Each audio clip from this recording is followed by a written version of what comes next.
ولكن نبي نرجع لك صار ما نبيش نقول خطأ، ممكن تكون هفوة، ممكن تكون غفلة، ممكن في ظروف أنا مش قريب على النادي، ولكن المدرب مؤمن سليمان مدرب أنا شفته مع الزمالك في الدوري العراقي مدرب، وبصراحة شفنا كورة، ولكن الخطأ البسيط اللي صار وممكن الناس تسمع فيها وممكن يعني اختلاف الرأي لا يفسد في الود قضية، مرات يكون أنا يعني مخطئ، ولكن وجهة نظري أنا نقولها، لأن مؤمن سليمان مدرب كبير جاء لفريق الاتحاد، صاروا بعض التغييرات في فريق الاتحاد وخاصة في الخط الخلفي.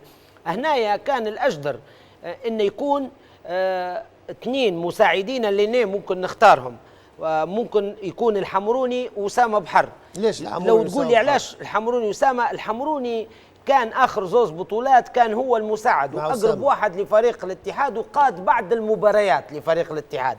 أسامة بحر رجل سكاوتينج محلل أداء، بوجهة نظري إنه هو ساهم في 2 بطولات تحصل عليهم الاتحاد باش نعطوا لكل واحد حقه. هنا لما نقول لك أنا المدرب يحتاج إلى مساعد ليبي، مدرب التجربة الأولى في ليبيا، احنا فريق زي الاتحاد بطموحات في بداية المباريات وبداية الدوري، احنا احيانا لا نحتاج للعب الجميل، نحتاج للفوز بالمباريات. علاش يا عمر؟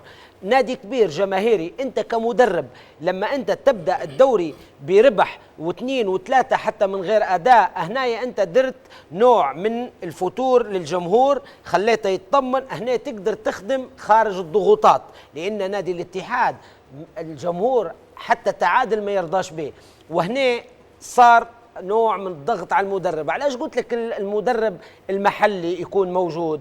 وانا راو ما نختلفش، لأنا وأنا كلامي هذا موجه يعني بدون اختلاف، نقولها لك بصراحة، مع يعني أنا ممكن بعيد ومع الاتحاد ونتابع حتى صفحتي، ولكن وجهة نظري هذه بنقولها، ووجهة نظر يعني من حق أي واحد، وأنا لعبت في اتحاد وزي ما قلت لك اتحاد فضل عليا، بنقول وجهة نظري إن المساعد الليبي زي أسامة بحر وزي الحمروني كانوا يوصلوا للمدرب بعض الخفايا. شنو هي الخفايا؟ إن بعض الملاعب لا تحتاج لعب، وبالذات إن دوري السداسي ما فيش أهمية. أنا لو بنيت أفكاري ولعبت كورة حلوة في البداية ما ليهاش أهمية، بداية نحتاج الفوز. بعض الملاعب السيئة في دورينا السيئة ما تحتاجش للعب، تحتاج للفوز. هنا انت كمدرب كنت ممكن الناس هذه تفيدك ان الملعب هذا نحتاجه 3 نقاط، نحتاجه كرة ثابتة، اللاعبين هادم اللي عندهم خبرة. انا لما نبي نشوف شادي ونشوف بعض اللاعبين في بداية المشوار، ان اللاعبين هادم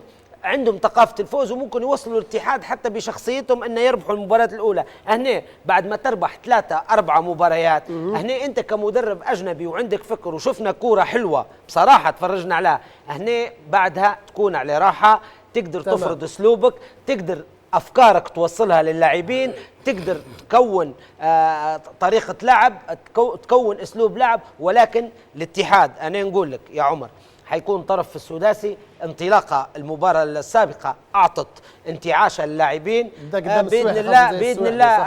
باذن الله الاتحاد يكون في الدوري السداسي، والاتحاد لازم يكون في السداسي لانه هو احد يعني الاعمده والنكهه متاع الدوري الليبي.